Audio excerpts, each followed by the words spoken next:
Good afternoon, everyone. Please be seated.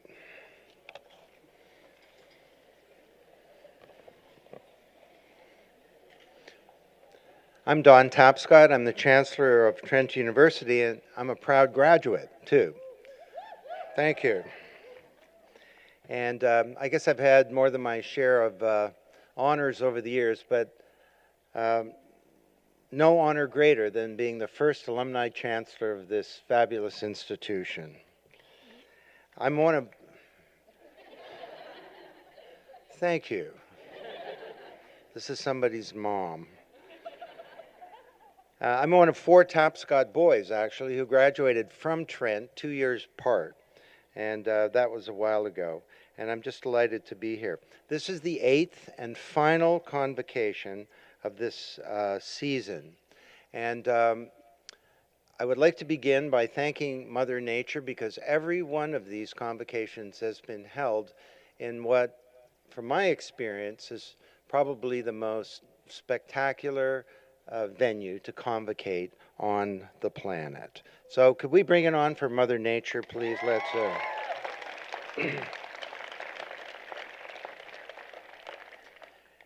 And with the graduates in nursing today, we are saving the best for last. Now I don't speak disparagingly of the other classes. I'm thinking more in terms of, I've heard that nursing is a very vociferous and ebullient group, and you should feel fully free to bring it on throughout this entire ceremony. Go for it right now. Yes. All right, thank you. Students graduating this week, all of them, of course, are sharing a very special milestone. And this convocation today marks the official end of our 50th anniversary year. And it's been a great year, and celebrating your graduation is the perfect way to wrap it up. For 50 years, Trent has been challenging the way that we think around the world, and also challenging learning itself. And today, more than ever, Trent graduates are in demand. Now, I know being in demand has not exactly been a big worry for this class, because all of you will find employment directly related to your field of studies. And so in that sense, you chose well. But you'll be surprised to know that all of your other colleagues at Trent in various liberal arts and science degrees will also find employment related to what they do. And it's the idea of the university graduate 5 years out working at McDonald's is actually a myth. And in fact, the Canadian Council of Universities just released a big report that dispelled this myth and showed how there's very high employability levels of university graduates. They also pointed out that Ontario University graduates, over their lifetime, have made $1.1 million. That's $1.1 million more than people without a university degree. So you chose well, and you will be successful. I know firsthand that, because it worked for me, that Trent, as a Trent grad, you're going to be uniquely equipped and prepared for the exciting and challenging future that lies ahead. And nursing, of course, is going through all kinds of very profound changes, demographic demands. We've got exciting new technologies that are emerging. There are important breakthroughs in science everywhere, and also in the practice of providing medical attention. As we move from an old industrial model where I'm a clinician, I have knowledge, and you're a patient, and you don't, I give it to you, and you're passive, where we can start to actually engage not just patients when they're in the system, but engage citizens, and where we can create an environment where people understand the importance of wellness and where they can collaborate, because of course isolation is the #1 risk factor in health. So this is a time of great opportunity in your profession. And with your Trent experience, you have the tools, you have the know-how, and you also have the deeper capacity for thinking critically, a passion for learning, and you will have to learn lifelong in this profession. You will reinvent your knowledge base multiple times throughout your life. And you have the tools to take full advantage of those opportunities in front of you. So this is your moment. It's a time to imagine. It's a time to think about designing a life that will achieve not just prosperity, and you will be prosperous. And by all means do that. As Spock said, live long and prosper. But to also live a purposeful life. You've already chosen a field because of a deep sense of integrity and principles that you have. And you have an opportunity to live a life that's principled, but that's enormously consequential and that's uniquely your own. So, heartfelt congratulations to each of you on reaching this important milestone, and I now declare the convocation open.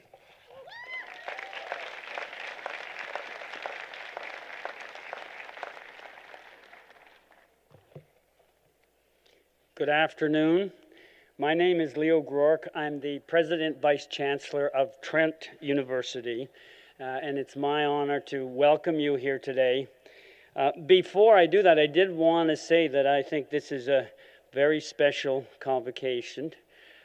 Partly, as the Chancellor has noted, it's the last of 8 convocations that Trent is holding this week.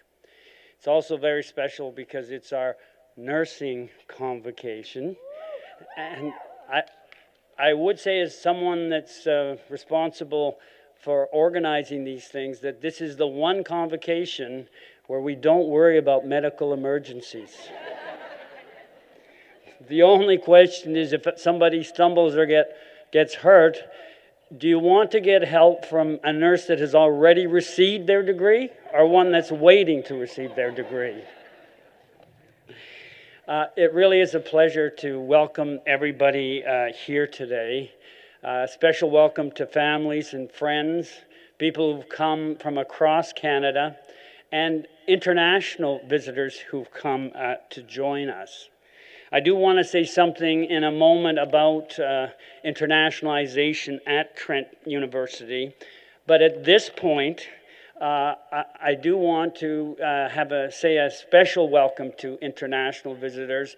And I will say that if you are coming internationally, or if you're coming from another part of Canada, I hope you'll take a little time to explore the campus. This is a beautiful campus. It's 1,500 acres of woods and river. On that side, on the east side of the river, are nature trails I encourage you to try.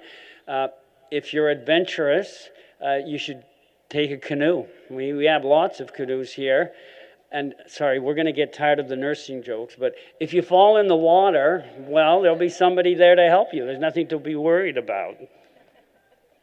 I want to give a special shout out as well to people who are watching this ceremony. The ceremony is being broadcast around the world on the World Wide Web. At the start of this ceremony, on behalf of the university, I do want to acknowledge that we are located in the traditional territory of the Mississauga Anishinaabe, adjacent to the Haudenosaunee territory in eastern Ontario.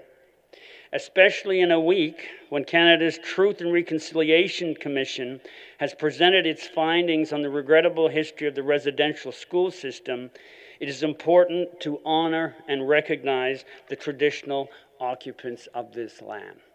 And I would say that's very much a Trent thing to do.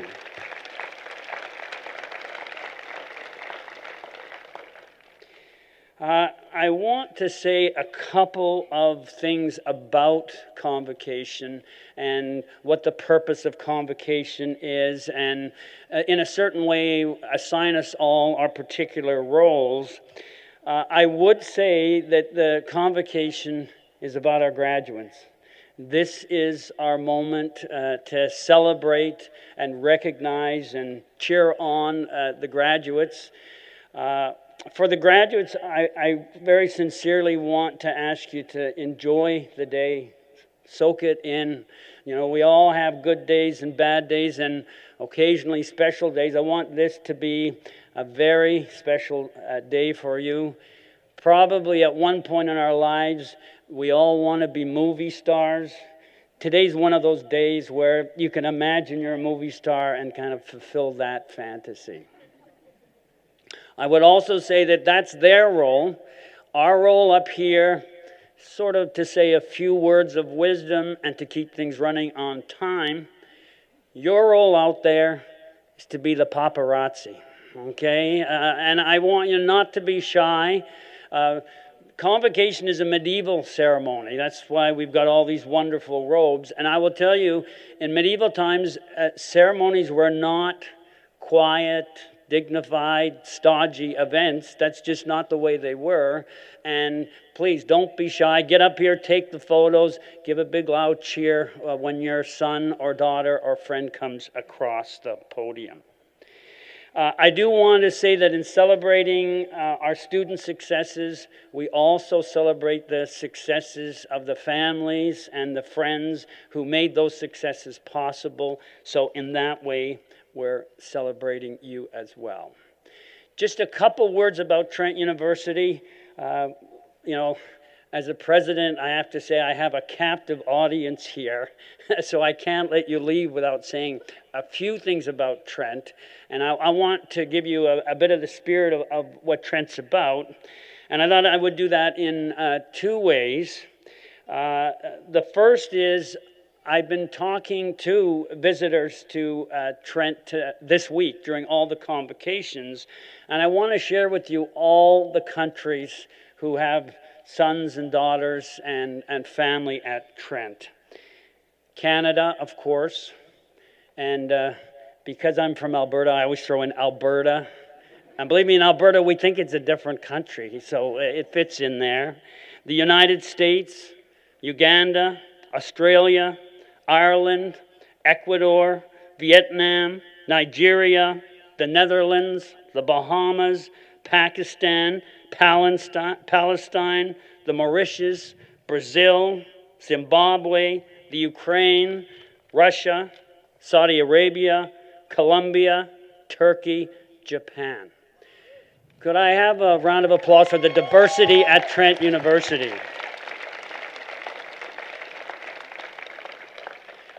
I have another list, and maybe with this ceremony it would be easy, but it's not always easy to tell what students are going to do after they graduate. So I've been conducting an informal survey. As an educator, I have to say this isn't scientifically done. It's not a random survey, but asking students. And I want to share with you what some of our students are planning to do with their lives. You know what I'll say the first answer is be a nurse. Do that one first. Social work, Teachers College. I'm going to be a graduate student and do a Master of Economics in Australia. Business analyst, a naturopath, writer, graduate student at the University of Toronto, an environmental scientist, someone who does environmental modeling, entrepreneur, an apprentice with Justin Chu in Hong Kong, someone who works to address human trafficking, will find a job in the pharmaceutical industry, going to law school, already have a job on Bay Street, a journalist, have a job with the United Nations, will get a job at Trent University, going to travel around the world for a while, and my favorite, because I think she was so honest, I don't know what I'm going to do. I will go back and live with Mom and Dad for a few years. And by the way, that was not a student at this convocation, so you can all relax, Mom and Dad. One last comment. I did want to welcome our students and to remind them that they do not leave the Trent family when this convocation is over. They just join another component of that family. That's our alumni family. That alumni family is 44,000 and growing, of course. It's made up of people from all around the world, and you, as you will find Trent graduates everywhere. I hope you keep in touch, and we are always interested in what you're doing. On that note, let me note that, as the Chancellor has mentioned, this is the end of our 50th anniversary at Trent University. We're an established 50-year-old institution now. I want to remind our graduates that there's another anniversary coming up. In 50 years, Trent will be 100 years old.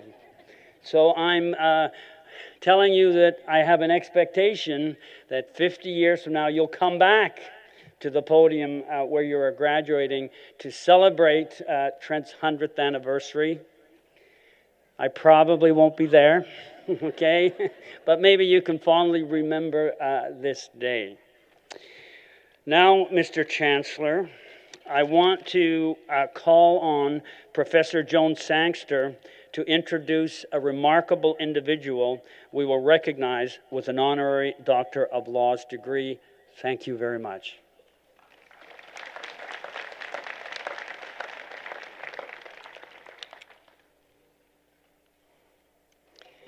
Good afternoon. Mr. Chancellor, those who advocate for childcare in Canada know that the struggle for better and more accessible childcare is an uphill battle, a never-ending story. Yet over the last 4 decades, advances have been made, largely because of the dedicated commitment of academic researchers and activist leaders like Martha Friendly. Martha Friendly is Canada's leading childcare advocate, a highly respected researcher, and a major architect of policy thinking on childcare issues. For more than 40 years, she has spearheaded research projects and advocacy campaigns at the local, provincial, and national levels, all of which have contributed to the fight for universal, high-quality, accessible, and inclusive early childhood education. In many ways, Martha Friendly is the face of Canadian childcare. She has consistently advanced both a policy and research agenda, striving to provide policymakers and the public with the most up-to-date, innovative research on early childhood education, and advocating for improvements to our current patchwork, inadequate system of care. She has also founded and participated in a number of influential childcare advocacy groups, including the Childcare Advocacy Association of Canada. Martha Friendly received a degree in psychology and studied social psychology at the graduate level at the University of Connecticut, after which she worked as a researcher studying the Head Start program in the United States. Following her move to Canada, she worked on childcare research at the Social Planning Council of Metropolitan Toronto and later became the research coordinator at the University of Toronto's Child in the City program at the Centre for Urban and Community Studies.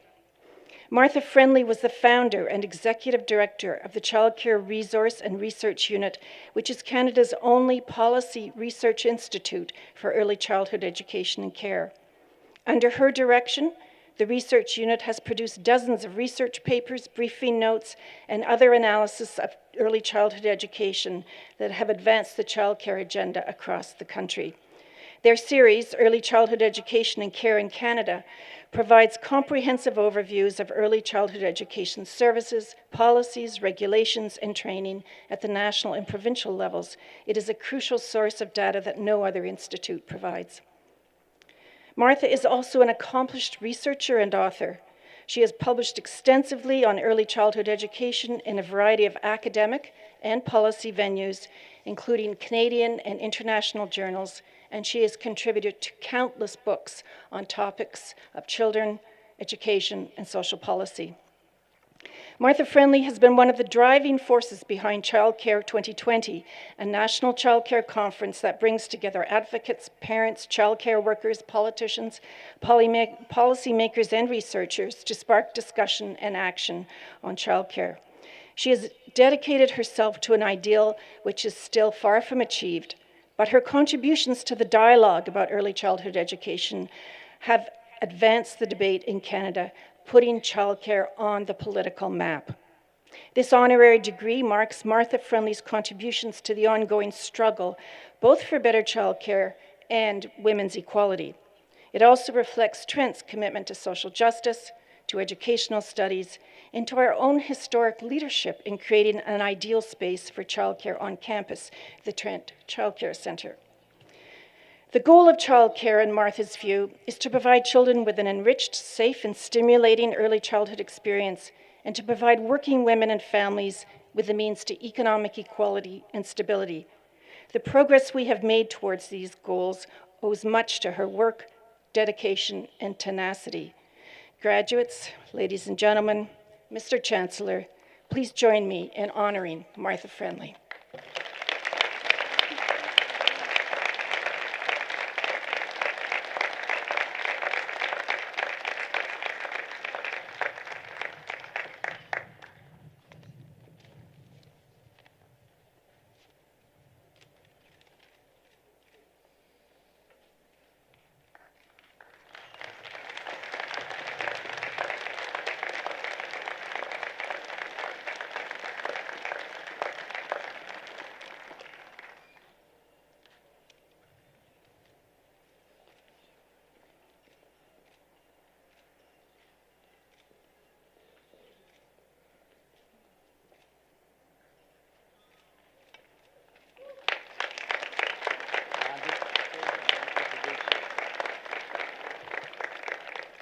Congratulations, Dr. Friendly. It's now my privilege to ask you to address convocation.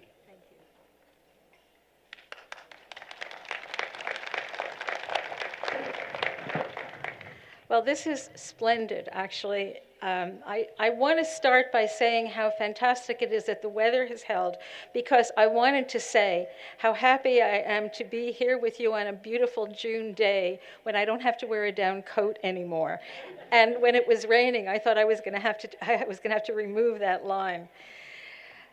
Honored guests, Mr. Chancellor, Mr. President, university faculty, members of the graduating class, families and friends. And here I would like to particularly acknowledge amongst the faculty the Gender and Women's Studies Department who nominated me for this award. So thank you very much, sisters.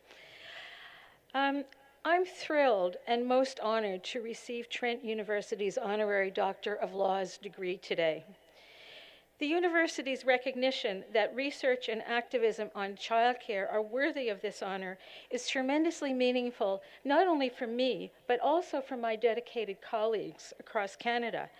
I'm appreciative both for myself and for the early childhood education and care field, the folks across Canada from Newfoundland to BC with whom I've worked for so many years. Of course, a convocation is first and foremost about the graduates. And it's an exceptional pleasure to have this opportunity to say bravo to all of you. Gaining a post-secondary degree is a noteworthy accomplishment and one to be celebrated, as President Gork said, and probably one of the key benchmarks in your life so far. I'm especially pleased to have been asked to speak to the 2015 nursing graduates this afternoon. You know, nursing is a profession that, like early childhood education, which looks to the nursing profession as a model. It's historically been a women's specialty, and here I want to apologize to the young men in the graduating class, which is a great sign about what I want to say next about recognition. As a longtime feminist, I'm very aware of how far nursing has come in gaining recognition as a caring profession that requires extensive knowledge and significant skill. And it has achieved the acknowledgement that it's truly at the heart of healthcare. That wasn't true when I was younger, and that's been an achievement over my lifetime.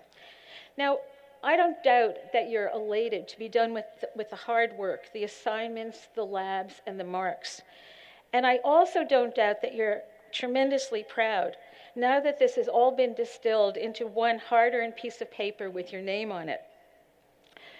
Although you are graduating into what's generally a dismal job market for many equally hardworking arts and humanities graduates, you do have the distinct advantage of being in an employable field with numerous prospects for fulfilling and important work over your working lifetime. And I want to say also congratulations and well done to the families and other guests of the graduates, and to commend you for your enduring financial and moral support to your kids. I've sat in your seats several times, and I know that whether this is your first child to graduate or your fourth, you feel tremendous pride, probably relief, nostalgia, and probably are kind of stunned and sad about how quickly time has passed. And if you're like me, you're probably also pretty hopeful that your graduate may someday soon move some of her or his belongings out of your house, out of your basement, your attic, your garage, or closets to a place of their own. You may know, you may not know, but everyone who's asked to give a convocation speech, even those who are frequent public speakers, agonize over what to say. And I have to say that I really rack my brain of thinking about what to say to you today, and I wanted to keep it short, so I will. In browsing the internet to look at what other people had to say, I noticed that one of the most frequent bits of advice given at convocations is phone your parents. And this is probably coming from speakers whose kids don't get in touch very often. I've also found that some of the advice for life that convocation speeches include is pretty unfathomable. It includes such things as, be sure to make your bed every day. And one of the most common themes, I think, is, well, we didn't have the internet, Bluetooth, social media, or personal electronic devices when I was young. So I decided to take one colleague's advice that seemed to me to make sense, which was, about all a convocation speaker can really do is to suggest a few things that she or he believes really matter. And to put this in context, I want to tell you the little story about myself, how I came to be where I am, and then leave you with a very few things that I've learned in doing all of this, and I hope that these may be useful in some way.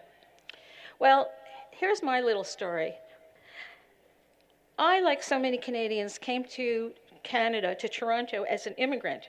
And in a way, this makes being honored for the work I've done on Canadian social policy especially meaningful to me. I immigrated as a young adult in 1971. I grew up in a New York suburban neighborhood where no one was Black, disabled, Muslim, or gay. No one spoke a language other than English. Everyone was middle class, and women only worked outside the home until they got married in their early 20s, and then they almost always stayed home until their 2.3 kids were at school all day. This was the 1950s. And following a frivolous and unfocused youth as a prom queen type popular girl rather than a diligent student, I graduated from university right into what later became loosely called the 60s. And this was a pretty significant time, you may have heard this. It was characterized not only by sex, drugs, and rock and roll, but also by far-reaching social movements. which were very nearly downright revolutions in some places. Now, in the early 1960s, the first social movement that I came in contact with was the United States Civil Rights Movement. And for Americans at that time, if you can think back to this, the homegrown civil rights movement was either threatening or inspiring, depending upon who you were. And for me, the civil rights struggles were inspiring and instructive. And this is really when I started paying attention to the news. Then, by the time I went to graduate school in the mid-1960s, the United States was heavily involved in the Vietnam War, and just about everyone I knew was engaged in anti-war activities of all kinds, personal and collective.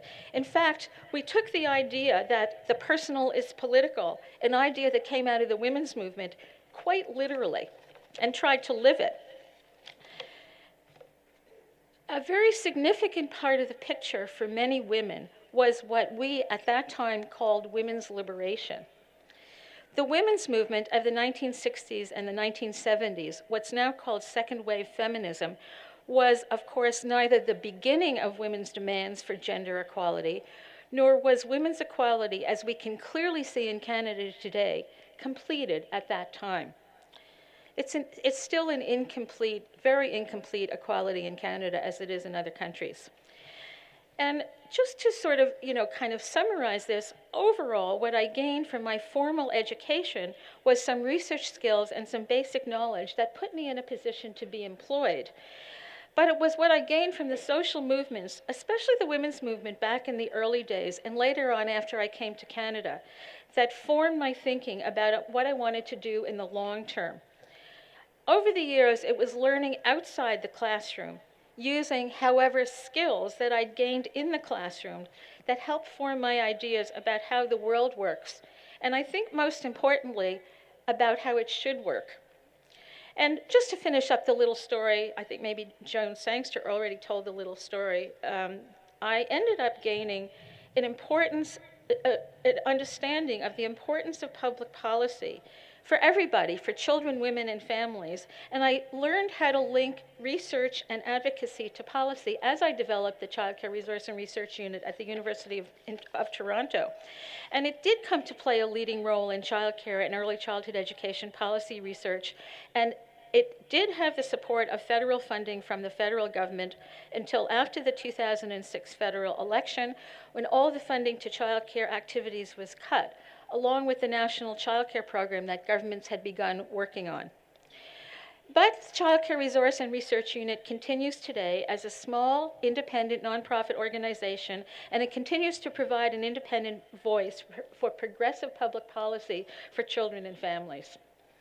So just to tie all these thoughts together, I want to end with 6 points or understandings that are in the nature of the life lessons that I know a convocation speech should put forward.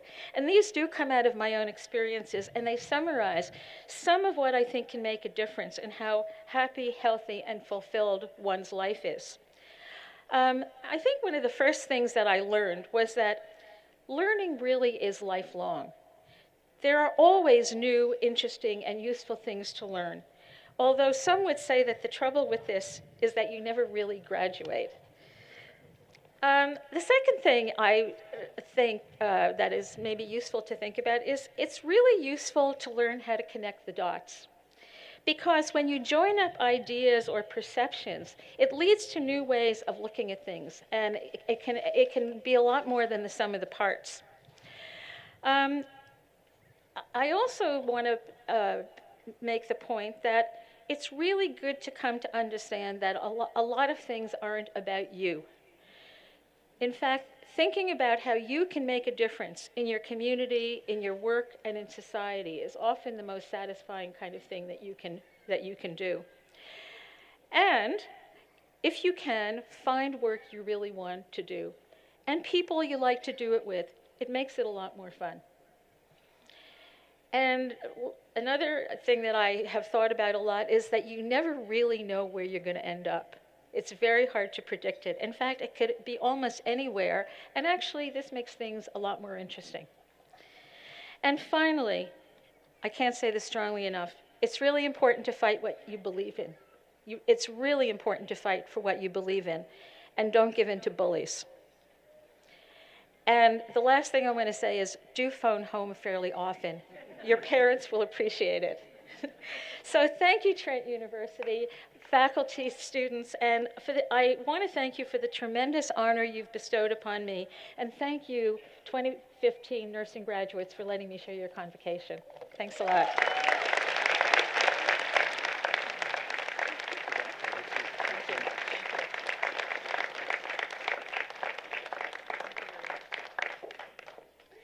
Thank you so much for those words, Dr. Friendly. Soon we're going to proceed to the presenting of degrees, but we have arranged something special today. We're honoring Dr. Friendly because she has been one of the leading advocates of children in Canada. We all know that our future belongs to children, so we have something special that we want to present to you. So I'm going to ask Moira Vance of the Trent Child Care Center to come forward and say a few words.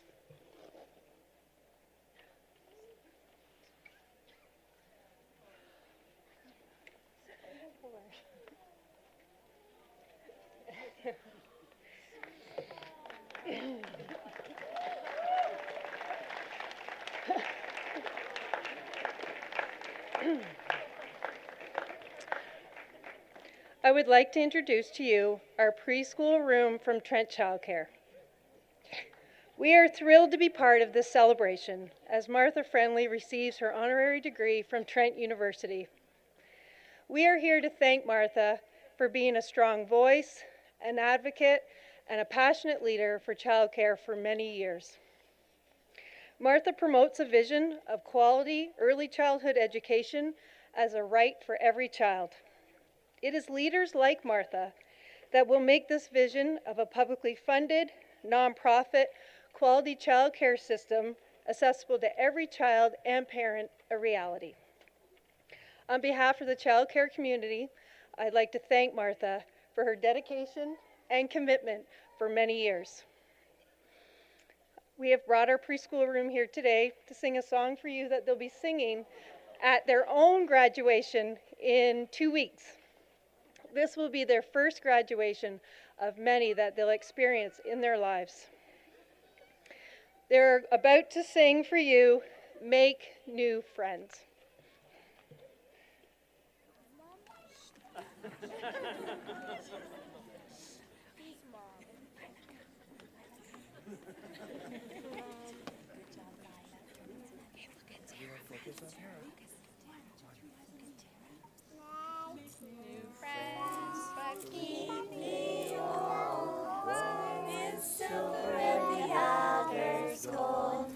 Circles round, it has no end. That's how long I want to be your friend. That's how long I want to be your friend. It's a day. 1, 2, 3. Make new friends. Keep the old. One is silver and the other's gold. A circle's round. It has no end. That's how long I want to be your friend. That's how long I want to be your friend.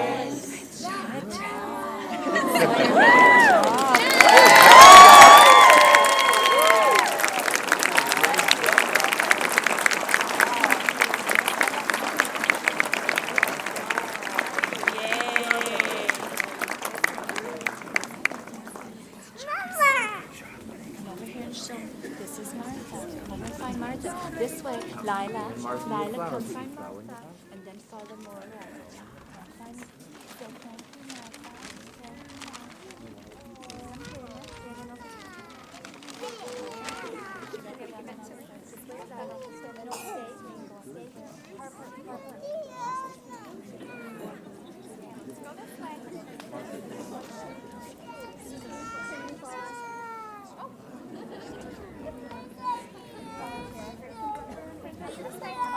Daddy,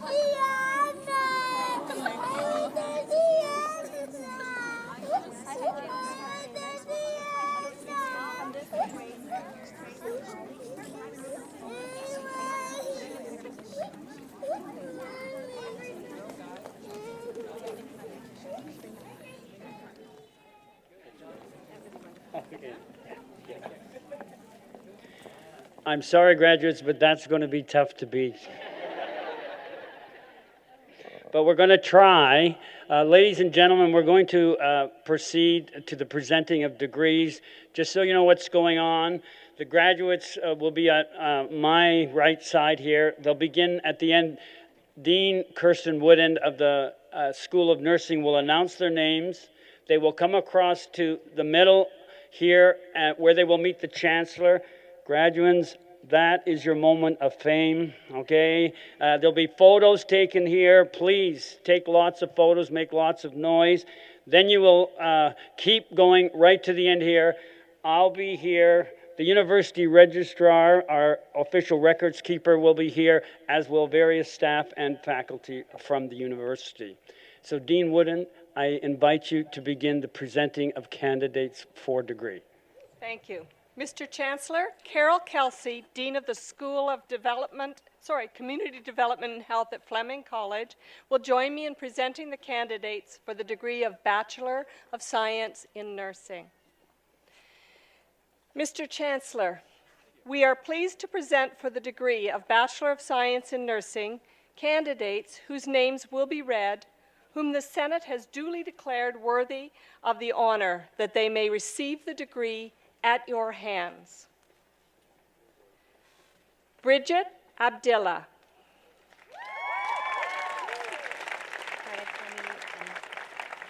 Good luck.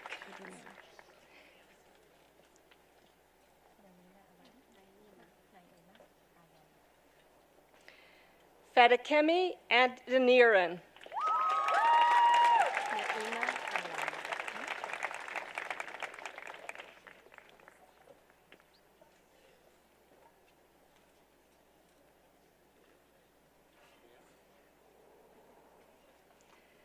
Naima Alam.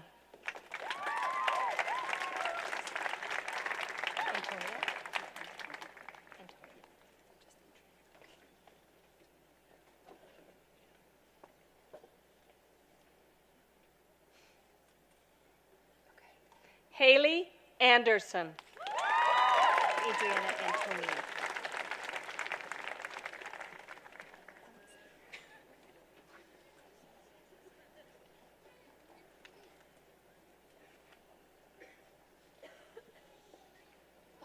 Adriana Antonio.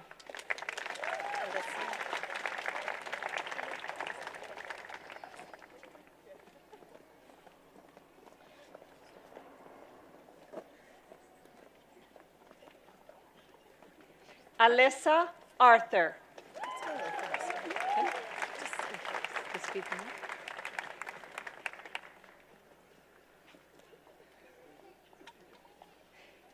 Katie Atkinson.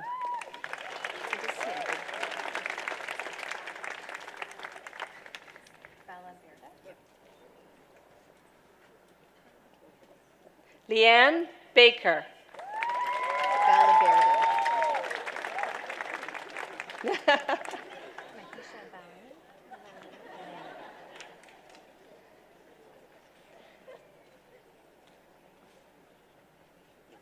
Glenn Francis Balaberda.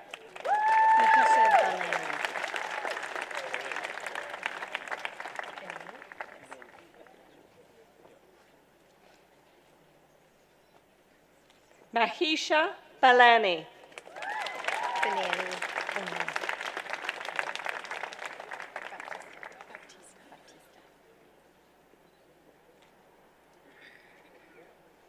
Sarah Banani.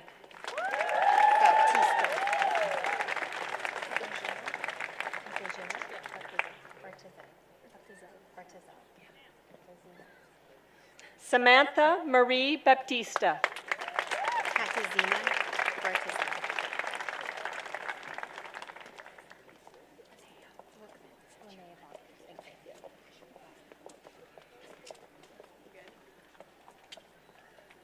Katazina Bartyazel.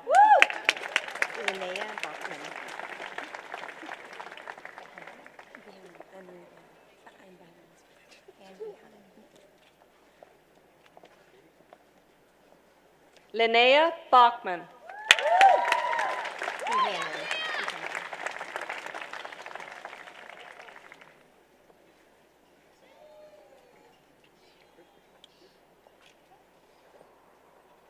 Anne Behannon.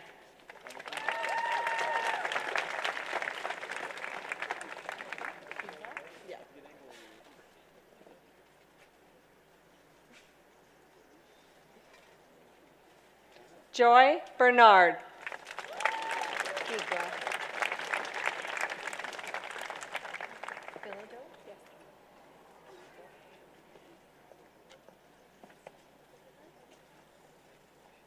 Valerie Alyssa Bigra.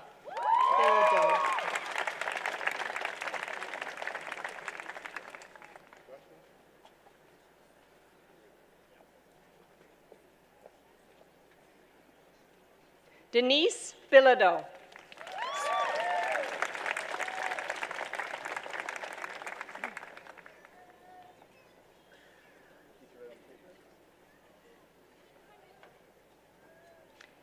Katie Lynn Bilton.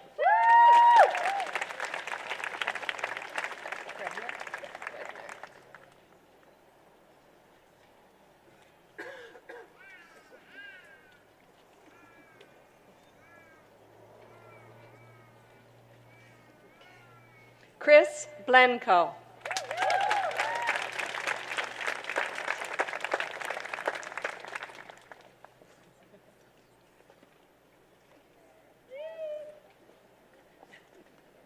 Hannah Mary Bredner.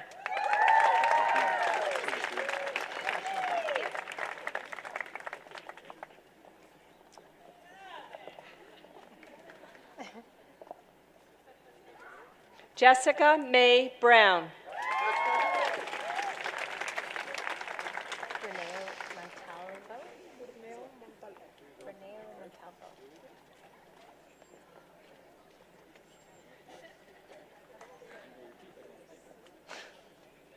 Joshua Buck.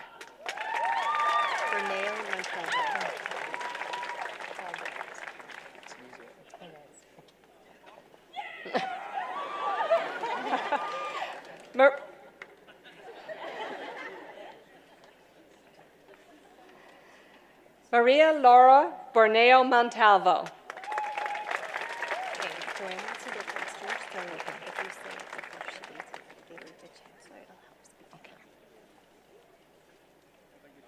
Kyle Burnett.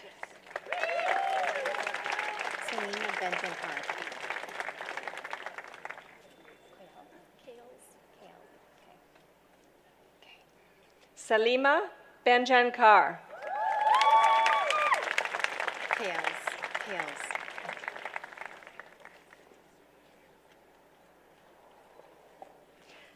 Naomi Rebecca Kales.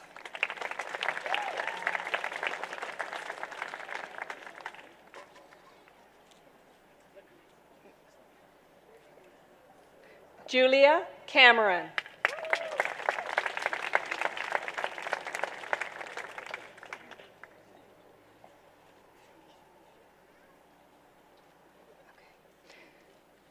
Victoria Carr.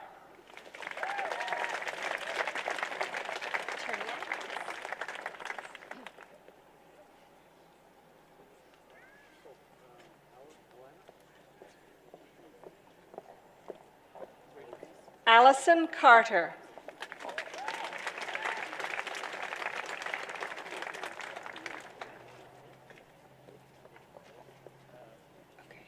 Megan Cherniak.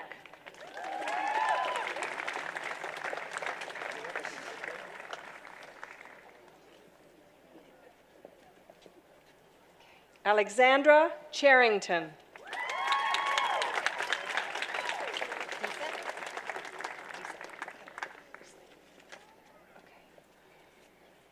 Darren Cliff.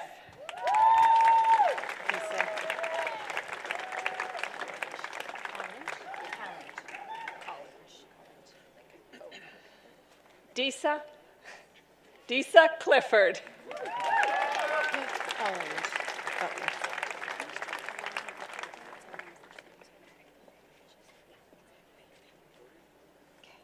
Bridget Collins.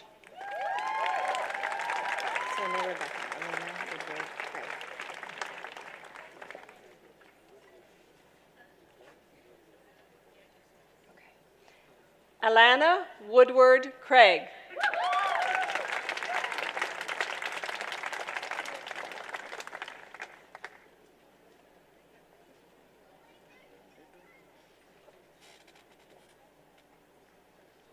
Angela Crowley.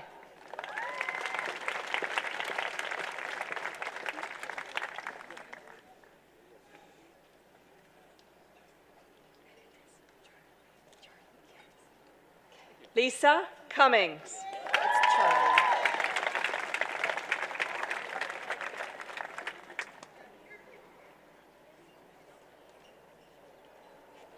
Charlie Kerr.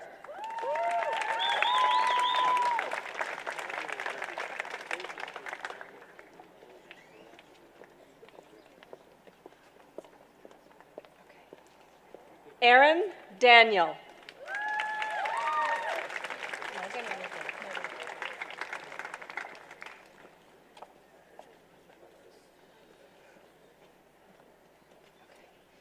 Jody Marie Dawson.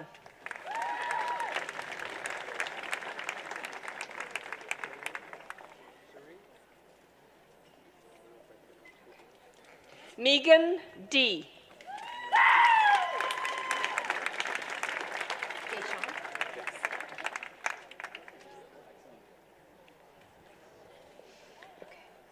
Allison Christine Delaney.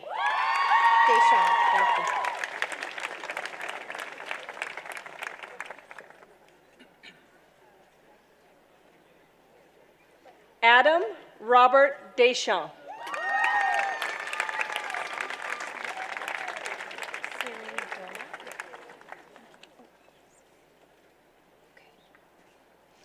Valerie Ann Devlin.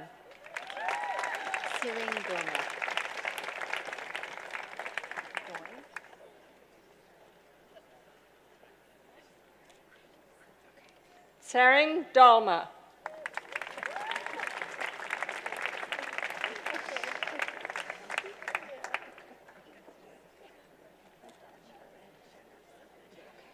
Chantal Dorn.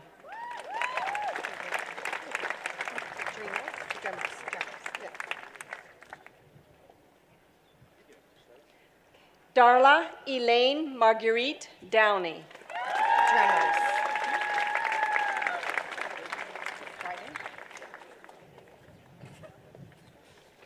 Mary Dremos.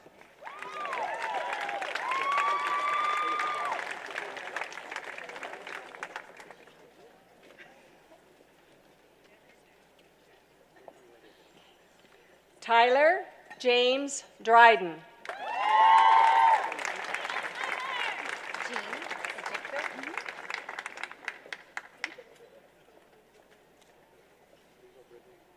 Sarah Dundas.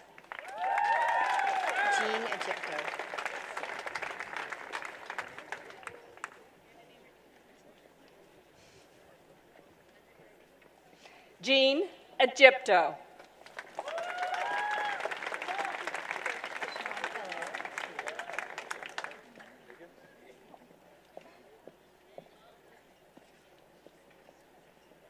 Sarah Erickson.